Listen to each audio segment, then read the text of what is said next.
बोलो जयकारा बोल मेरे श्री गुरु महाराज की जय। सभी गुरुमुख प्रेमियों से सप्रेम जय सच्चिदानंद।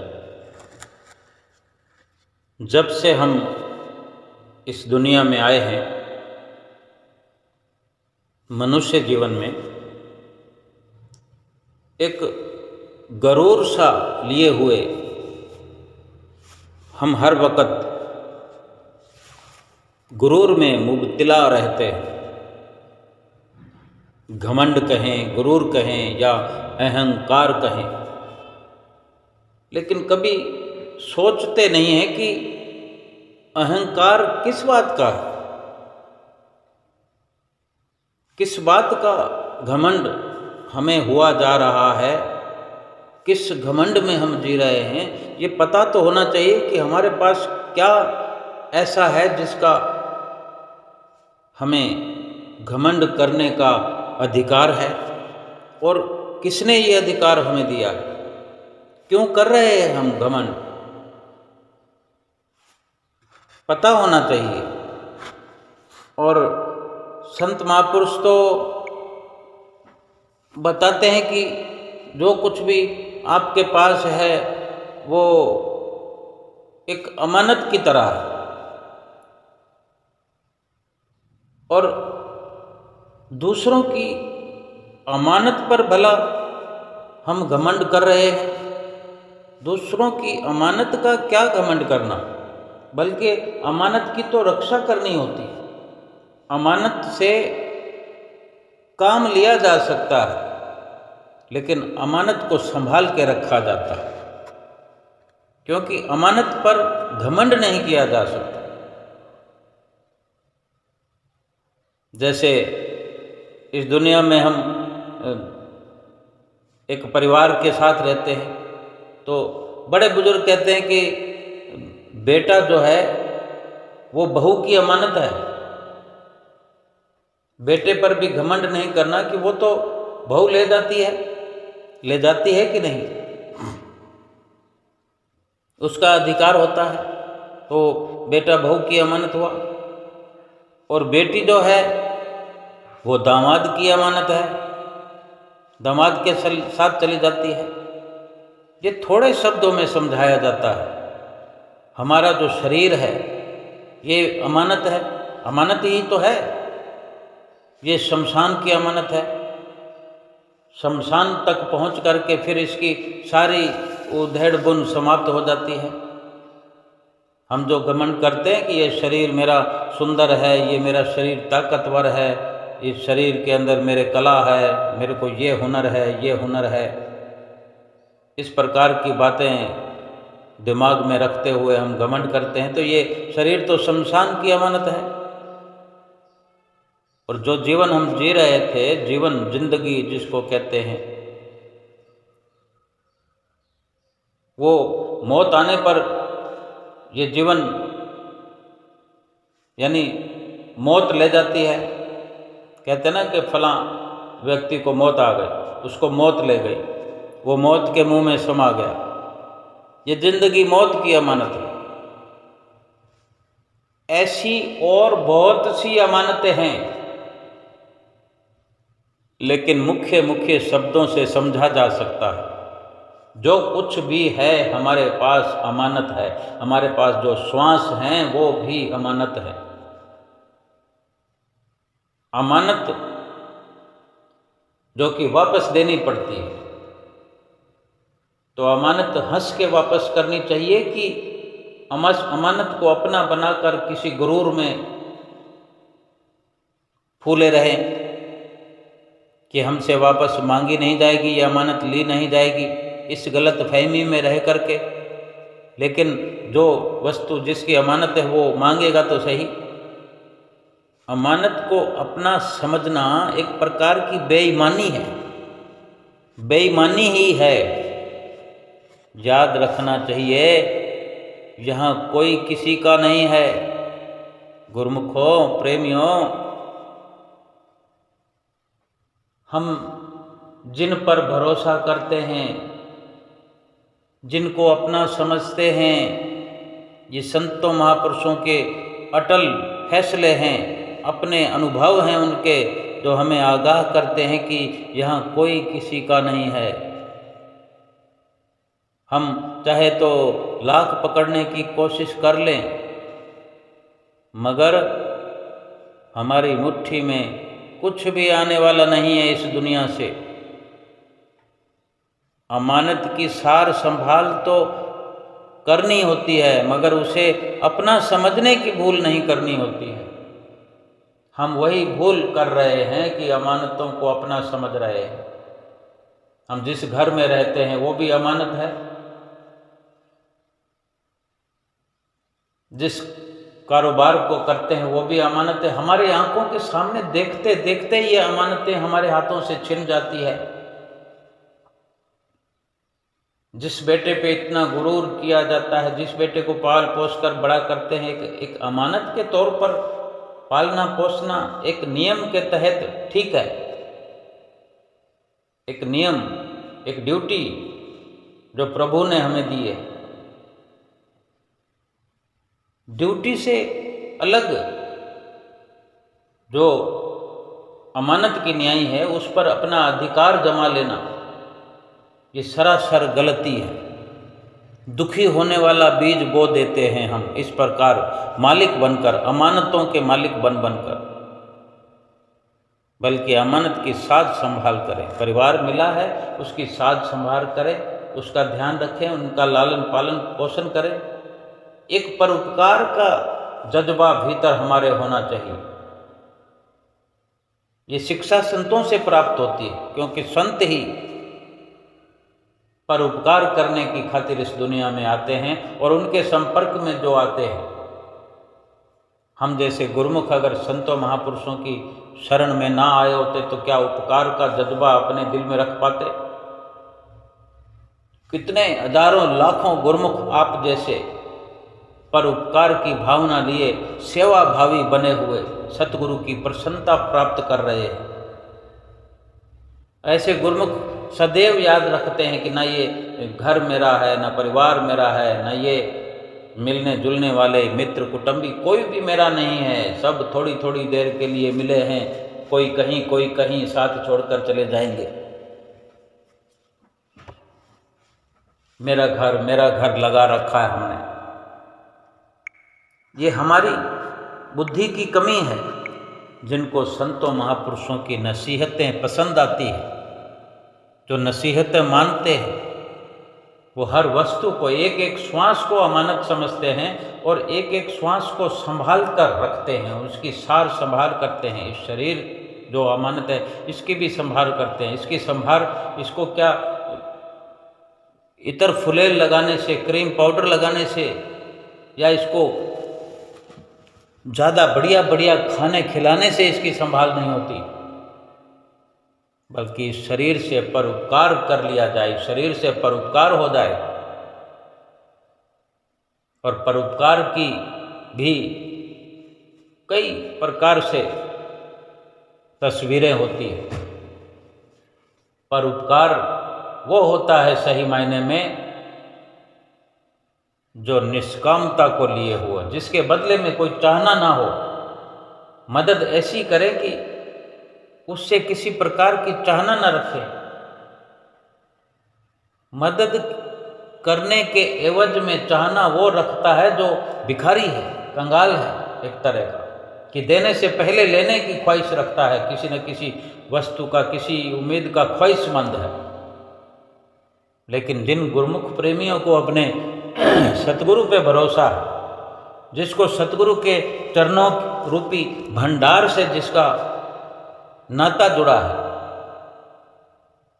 वो भला क्यों किसी की मदद करके उसके बदले में उम्मीद करेगा? वह निष्काम भाव से सेवा करता चला जाएगा। असली परोपकार ही यही है। क्या सतगुरु हम पर उपकार करते हैं, हमारी भलाई करते हैं, हमारी आत्मा की भलाई करते हैं? इतनी बड़ी भलाई क्या हमसे कुछ उम्मीद करते हैं? क्या दे सकते हैं हम? क्या हम प्रभु परमेश्वर को कुछ दे सकते हैं, देने के काबिल हैं?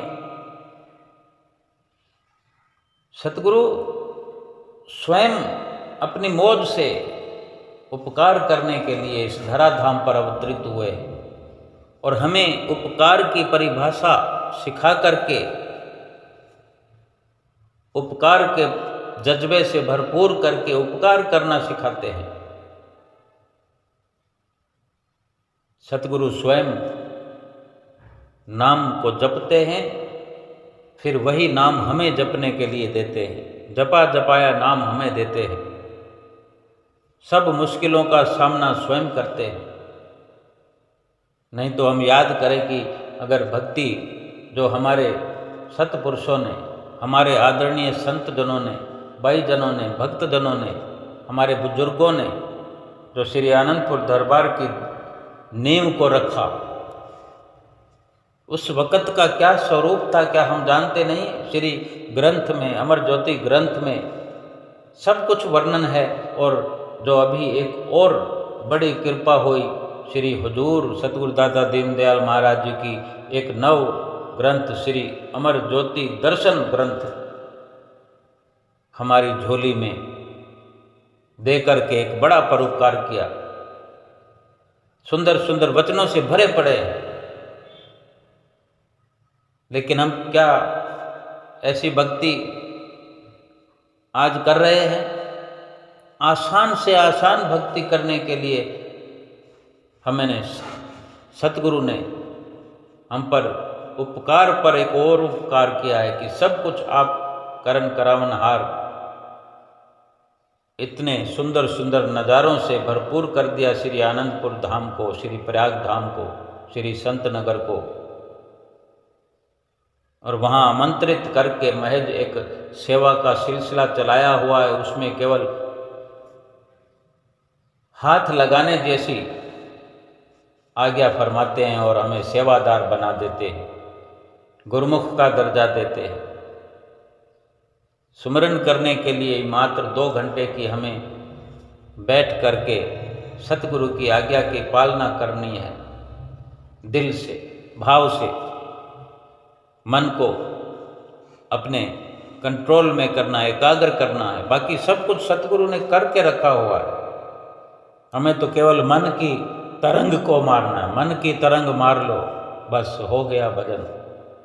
ये मन को एकाग्र ही हम नहीं कर पा रहे हैं, क्योंकि मन को हमने संसार की झिलमिल में लगा दिया है। अगर हम इस प्रकार सतगुरु की बख्शी हुई नेमतों को अपने अधिकार क्षेत्र में रख करके उन पर गलत प्रकार से कब्जा जमा कर बैठे रहेंगे तो कैसे भला होगा हमारा? कैसे हम भला करेंगे किसी और का? और फिर ये अमानतें तो वापस हो जाएगी, ये शरीर भी छिन जाएगा, ये श्वास भी ले लिए जाएंगे। लेकिन सतगुरु हमें यही शिक्षा प्रदान करते हैं कि ये जो भी अमानतें हमें मिली हुई हैं, इनका सदुपयोग करो। और सदुपयोग जो है वो यही है कि परोपकार करो, भलाई करो। सबसे पहले अपनी भलाई करो, अपनी जीवात्मा की भलाई करो।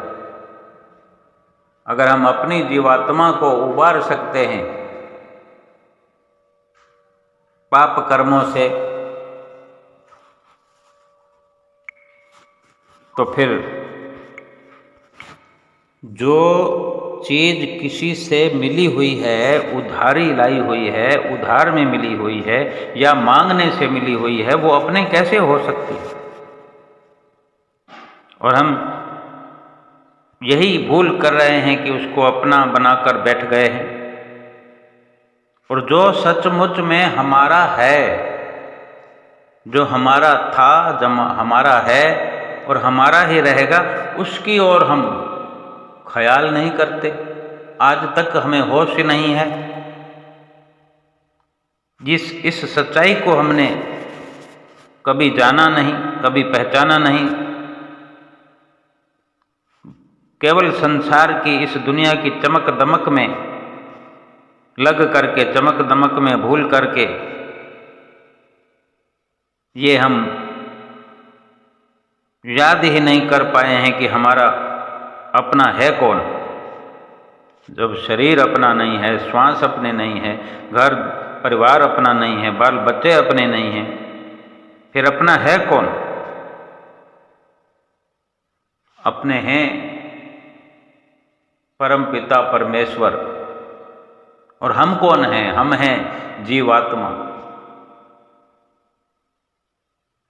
जीवात्मा और परमात्मा एक ही है। ना तो हमें अपनी खबर है, ना परमात्मा की खबर है। और जो दुनिया झूठी है, पांव से लेकर सर तक, आदि से लेकर अंत तक दुनिया की कहीं कोई सच्चाई नहीं, केवल झूठ ही झूठ है। इसी को सच समझकर, सच मानकर हम गलत फहमी का बहुत बड़ा शिकार हुए जा रहे हैं। दुनिया भर में कोई हमारा नहीं है। दुनिया भर में कितने लोग हमसे रोज मिलते हैं, कितने लोगों से रोज बातें करते हैं, कितने लोगों से घंटों घंटों बातें करते हैं। ऐसे लगता है कि ये हमारा सखा है, मित्र है, ये हमारी सहेली है, ये हमारी बहन जैसी है, ये मेरी अपनी है। लेकिन कोई अपना नहीं बनता। कोई अपना हो तभी कोई बने, अपना तो कोई है ही नहीं। अगर दुनिया में कोई है अपना, तो वो दुनिया को बनाने वाला है।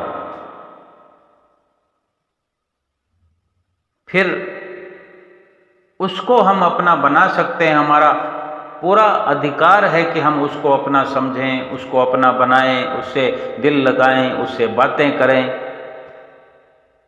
वो हमसे बातें करेगा, वो हमसे दिल लगाएगा, वो हमें अपना बनाएगा। हम उसके अपने हैं और वो हमारा अपना है। जब यहाँ तक हमारी समझ आ जाएगी तो बात बन जाएगी। फिर तो सारी भूल समाप्त हो जाएगी, हर भूल से छुट्टी हो जाएगी। फिर तो हमारी ये आत्मा जो है परमात्मा के नज़दीक पहुंच जाएगी। सच के साथ हमारा रिश्ता कायम हो जाएगा। चारों ओर सच्चाई का ही बोलबाला हमें नजर आएगा। हमें अभी दुनिया में जब तक प्रीत है तो थोड़ी थोड़ी देर में हमें झटके लगते हैं, थोड़ी थोड़ी देर में अटैक आते हैं। ऐसे तो कहने को कहते हैं कि फलां व्यक्ति को हार्ट अटैक आ गया। ये हार्ट अटैक भी तो किसी छोटे अटैक से बड़ा अटैक बनता है। लेकिन अगर सही माने तो 24 घंटे में ना जाने कितने अटैक आते हैं। सारे अटैक अंतिम हो जाएं ये तो जरूरी नहीं। जब से इंसान पैदा हुआ है लगातार अटैक आ ही रहे। अटैक का, हार्ट अटैक का तो अभी कुछ वर्षों से ही भेद खुला है, लेकिन ये अटैक तो जब से सृष्टि बनी है तभी से आ रहे हैं। ये नाम अब रखे गए हैं। किसी ने कुछ कह दिया तो अटैक आ गया। आता है कि नहीं? हम नित्य प्रति ऐसा समाचार, ऐसे संदेश सुनते हैं कि फलां व्यक्ति का छोटे छोटे बच्चे घर से भाग जाते हैं। जब वो ढूंढ लिए जाते हैं तो पता लगता है कि माँ ने ऐसा कह दिया, बाप ने ऐसा कह दिया, इसलिए गुस्सा आ गया और घर से भाग गया। कितनी मुसीबत में रहना पड़ता है। अगर 1 दिन, 2 दिन, 4 दिन ऐसे ऐसे किस्से सुनने को मिलते हैं कि 2-2 साल, 5-5 साल तक फिर गायब रहते हैं। देखो कुदरत के करिश्मे की, फिर वो माता पिता से मिला दिए जाते हैं। कितना पश्चाताप होता है उनको। लेकिन कहीं वो अहंकार, कहीं वो गरूर दूरी बनाए रखता है। ये अहंकार ही इंसान को परमात्मा से दूर किए हुए है। परमात्मा की हमसे क्या मांग है जो हम दूरी बनाए हुए हैं? माता पिता कुछ समझाते हैं बच्चों को, भले की बात बताते हैं, भलाई वाले रास्ते पर चलना सिखाते हैं, तभी तो बुरा समझकर बच्चे भाग जाते हैं। और बड़े होने पर भी किनारा कर लेते हैं माता पिता से, कमरा बदल लेते हैं, घर बदल लेते हैं, शहर बदल लेते हैं, लेकिन फिर क्या वो खुशियाँ उनके कदम चूमने लगती है? भटकते रहते हैं। भटकाव का जीवन सदा सदा के लिए चलता रहता है। सबके लिए सतगुरु का संदेश तो यही है कि कोई अपना है नहीं। जब यही सीख हमको मिल रही है और इसी सीख पर हम अपना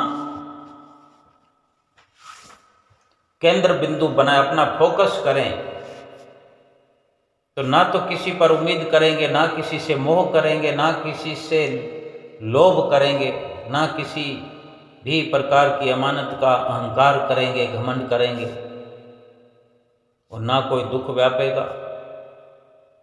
अपनी ड्यूटी करेंगे। जब से घर में बेटा पैदा होता है तभी से उम्मीद कि ये बेटा बड़ा होकर मुझे सुखी बना देगा। बना देते हैं सुखी। क्या बेटा माँ बाप को सुखी बनाएगा? खुद क्या करेगा? फिर कर्मों का क्या होगा? कर्मों का हिसाब किताब कौन करेगा? सुखी या दुखी हमारे अपने कर्म ही हमें बना सकते हैं, दूसरा कोई बना नहीं सकता। अगर हमने सुखों वाले कर्म किए हैं, सुखों वाले बीज बोए हैं, सुखों की फसल हम ही काटेंगे, और दुखों वाले कर्म किए हुए हैं तो दुखों की फसल भी हम काटेंगे। समझना केवल यही है कि हर कोई अपनी कर्मों की किताब अपने साथ लाया है, उसी के अंदर अपना ध्यान लगाए कि जिस प्रकार ये किताब हमें मिली है बोया हुआ काटने की, इसको समझना है, इसको हल्का करना है, कुछ श्रेष्ठ कर्म करके। क्यों कि जिन गलतियों में गलतियां हो गई, जो भूले से भूले हो गई, लेकिन अभी होश व हवास में है, ये मनुष्य का जन्म है, ये मनुष्य जीवन है। मनुष्य जीवन के अंदर सभी भूल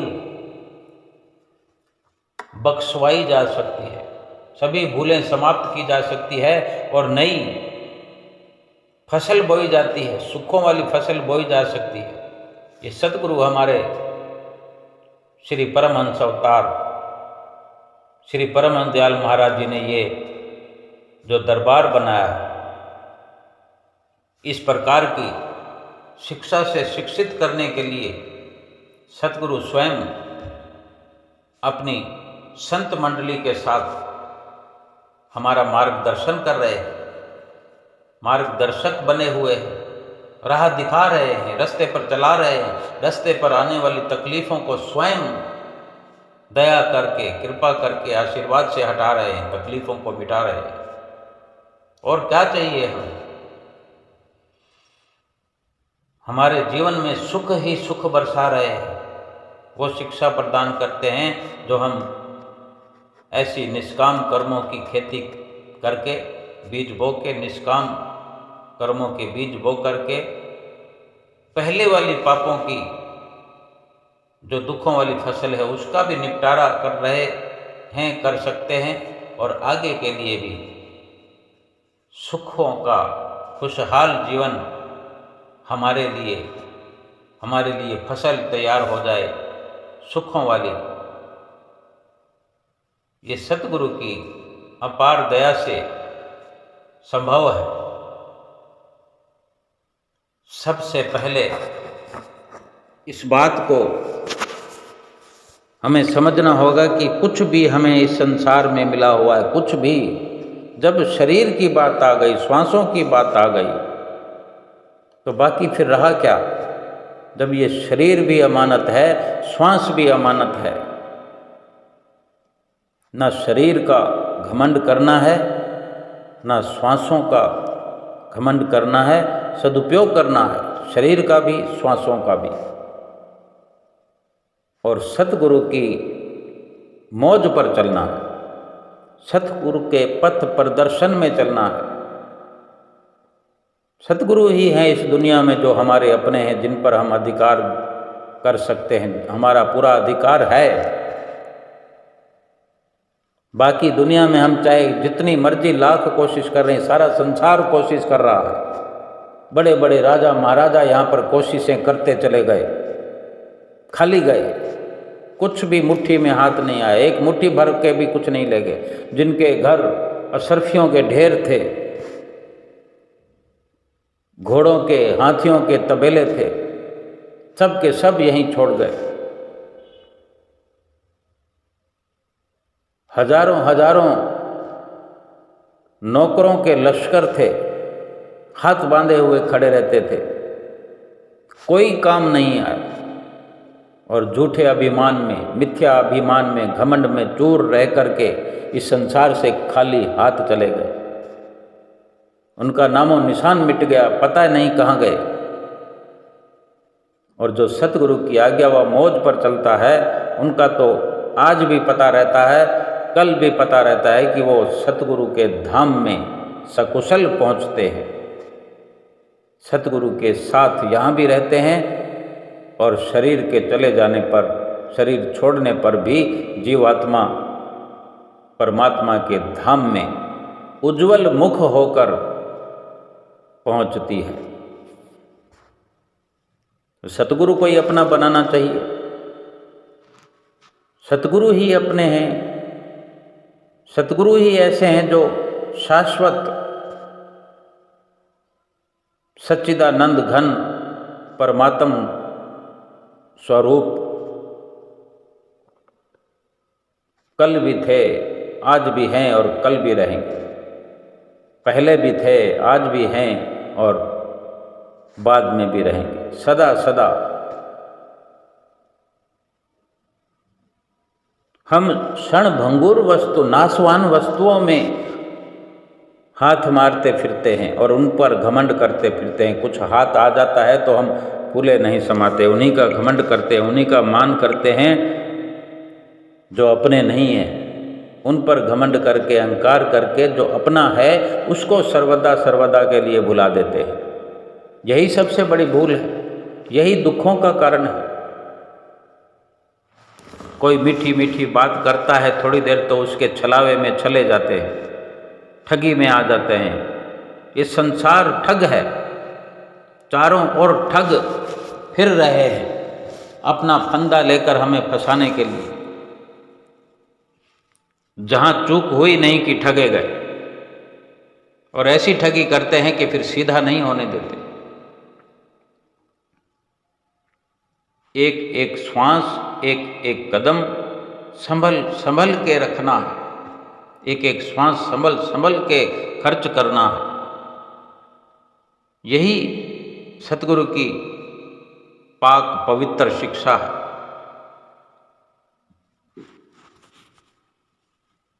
इस दुनिया में अगर ये अवसर मिला है, ये अमानत मिली है, मनुष्य जीवन की जो अमानत मिली है ना, ये गनीमत लाभ का अवसर है। हर किसी को नहीं मिलता। अमानत तो 84 लाख योनियों में भी मिलती है। वो अमानत नहीं है, वो भोग है, भोग। अब किसी को अगर गधा बना दिया गया है, घोड़ा बना दिया है, या हाथी बना दिया है, कीड़ी मकोड़ा बना दिया है, शरीर तो वो भी है, लेकिन उसको क्या अमानत कहेंगे? उससे कुछ हो सकता है क्या? उस अमानत का उस योनि में कोई फायदा है जीवात्मा को? गधे को अगर लठ पड़ेगा तो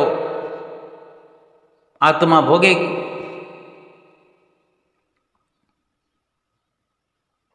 यही दुखों के स्वरूप बदलते रहेंगे, योनियों के रूप बदलते रहेंगे।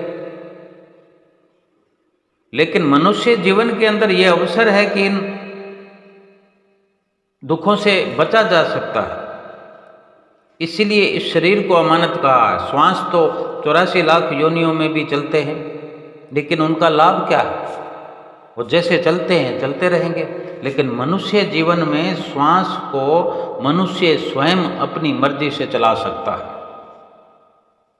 जितने श्वास मिले हैं उन्हीं श्वासों को अपनी मर्जी से लगा सकता है।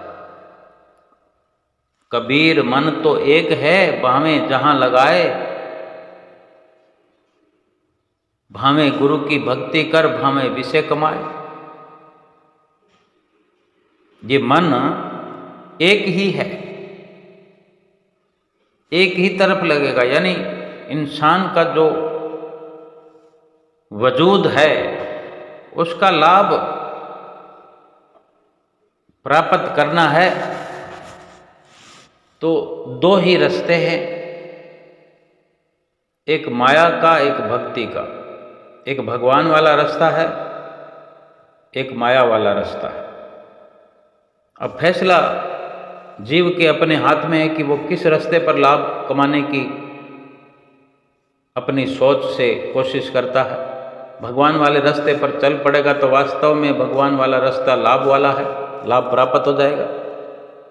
कहीं माया वाले रास्ते पर चल पड़ा, लाभ समझकर झिलमिल, माया की झिलमिल में फंस गया, आकर्षण को देख करके आकर्षित हो गया और भगवान को पीठ देकर चल पड़ा, तो फिर क्या लाभ हो जाएगा?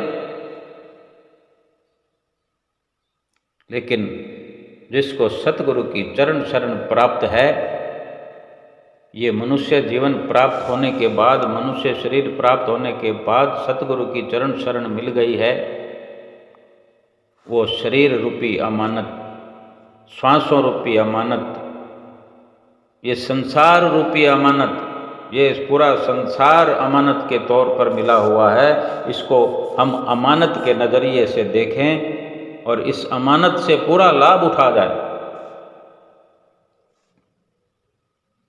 अपना भला करना है या बुरा करना है, इसी संसार में रहकर ही किया जाएगा। और भला करके इसी संसार में हमें पदवी मिल जाएगी कि प्रभु के धाम में गए।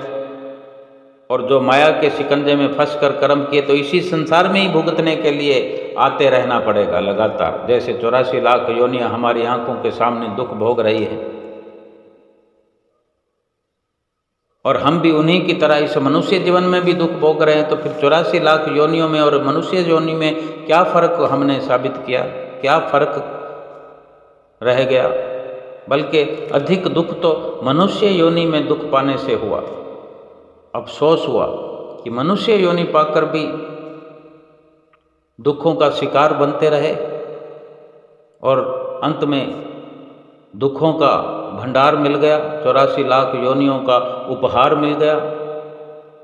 और गुरुमुख प्रेमी जो कि सतगुरु की चरण शरण अपना के, सतगुरु की आज्ञा व मौज में चल के, सतगुरु की रहनुमाई में चल के, जिन्हें सतगुरु का दरबार मिल गया, सतगुरु का सच्चा प्यार मिल गया, परमहंस अवतार मिल गया, उनको बेड़ा करने वाला, बेड़ा पार करने वाला सतगुरु दातार मिल गया, वो यहाँ भी खुशियों वाला जीवन व्यतीत करते हैं और आगे भी उनका परलोक सुहेला होता है। उन्होंने अपनी इस शरीर रूपी अमानत से अपने शरीर को सत्संग में लगाया, सेवा में लगाया, भजन भक्ति में लगाया, शरीर को थकाया भक्ति के लिए। और आम इंसान शरीर को माया के लिए थकाते हैं, ना माया से कुछ मिलता है, ना फिर शरीर का कुछ बचता है, सब कुछ खत्म, ये भी गया वो भी गया। और गुरमुखों का शरीर सफल हो गया, शरीर का सदुपयोग गया, श्वास लेखे लग गए, क्योंकि उसके बदले में जो मिला वो भरपूर है, अथाह है। जिसको इतना मिल जाए कि फिर कभी जरूरत ना पड़े, उसको अथाह कहते हैं। अथाह की था कोई पा नहीं सकता। अथाह की गहराई नहीं नापी जा सकती, जैसे समुद्र की गहराई नहीं नापी जा सकती, आकाश की ऊंचाई नहीं नापी जा सकती। ऐसे ही सतगुरु के चरणों में वो सुखों का भंडार है। सतगुरु की भक्ति करने से वो सुखों का भंडार मिलता है कि फिर उस भंडार की गहराई नहीं नापी जा सकती। और संसार में छोटे छोटे सुखों के पीछे भाग रहे हैं। अभी सुख मिला अभी खत्म, अभी सुख मिला अभी खत्म। ये सुख नहीं है, ये तो भटकाव है। यहाँ से वहाँ पहुँचे कि सुख खत्म, फिर ढूंढो, फिर थोड़ी दूर चले कि सुख खत्म। क्योंकि ये नाशवान सुख हैं, मिटने वाले सुख हैं। पानी के बुलबुले की तरह ये सुख हैं। पानी का बुलबुला बना और मिट गया, बना और मिट गया। असल जिंदगी का जो मकसद है वो यही है कि इस जिंदगी रूपी अमानत से, ये जिंदगी जो मिली है प्रभु को पाने के लिए मिली, प्रभु को अपना बनाने के लिए मिली है। जिसने इस राह पर चलकर प्रभु परमेश्वर वाले रास्ते पर चलकर अपनी जिंदगी को लगा दिया, उन्होंने भगवान से मिली इस अमानत का मान बढ़ा दिया। उन पर हर वक्त प्रभु की प्रसन्नता उतरती है। कोई बेटा अगर अपने माता पिता की दौलत को सवाया कर दे, डेढ़ा कर दे, डबल कर दे, माता पिता की भरपूर प्रसन्नता उतरती है ऐसे बच्चों पर। ऐसे ही ये जीवन, मनुष्य का शरीर और इसमें जो श्वास है, ये दौलत है, ये खजाना है, ये पूंजी है जो प्रभु परमेश्वर की ओर से मिली है, परमपिता परमेश्वर की ओर से मिली है। अगर इन श्वासों को भजन भक्ति में लगाकर सवाया, डेढ़ा, दुगना, चार गुना करेंगे तो प्रभु परमेश्वर सतगुरु की कृपा, प्रसन्नता यहाँ भी हमको मिलती रहेगी और आगे भी परलोक भी हमारा सुहेला होगा और प्रभु के धाम में जगह मिल जाएगी और हमारा जीवन हमेशा हमेशा के लिए सुख रूप बन जाएगा। सुखों के भंडार में हमारी जीवात्मा पहुंचकर हमेशा हमेशा के लिए 84 लाख योनियों से छुटकारा पाकर सदा सदा के लिए सुख रूप बन जाएगी। बोलो जयकारा बोल मेरे श्री गुरु महाराज की जय।